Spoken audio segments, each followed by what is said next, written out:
Wagwan everybody, it's your boy Mr. H again. Sorry for the long pause between the videos, but hopefully I'm back and for a longer time now, and I'll be resuming my regular videos. So we have this question for exponents, and here this question will be dealing with a lot of the rules for exponents. Okay, so now when we have a function, in this case we have 2 to the power of x square root x is equal to 2 to the power of 27.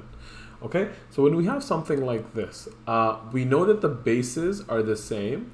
Okay, so what we can do is we can equate the powers together. So become x square root of x, it will be equal to 27.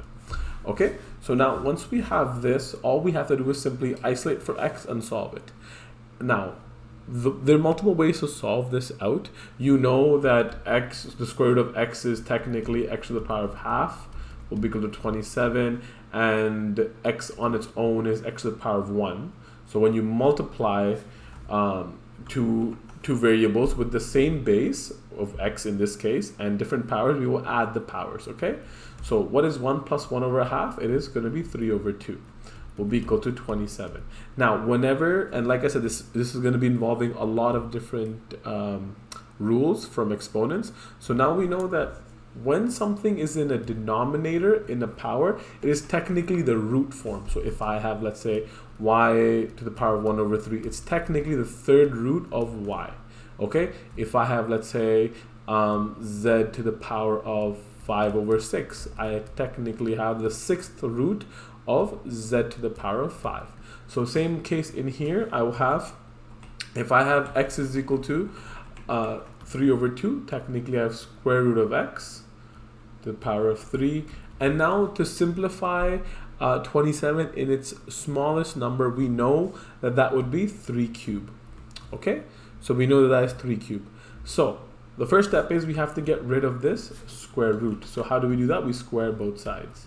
So squaring both sides, so square and square root cancel, and now you know when it's power to the power, we will multiply. Okay, so then x cubed will be left on this side, and 3 to the power of 6. Okay, make sure we don't add this, because in the rules of exponents, if it's power to the power, we multiply. Now, same case here. What we can do is we can take the third root now, and we can take the third root to isolate for x. That will become, so 3 and 3 cancel, or we can take the cube root essentially. And we know that if I'm taking a square root here, what does that mean? It's the denominator, right? So 6 over 2. If you don't know what the 3 to the power of 6 square root is, you can just put it in the denominator of the power and you can solve it from there. So that'll become x is equal to 3 to the power of 3. And what does that make x? X will be equal to 27. Okay, I hope this makes sense. Like I said, this question involved a lot of the different steps and all the different rules in exponents. So that's why I liked this question. Basically combines everything together. If you guys have any other questions, please leave them down below, and I can also solve them in the next video. Or if you have any specific questions or a word problem, just put them in the comments, and I'll see you on the next one. Peace.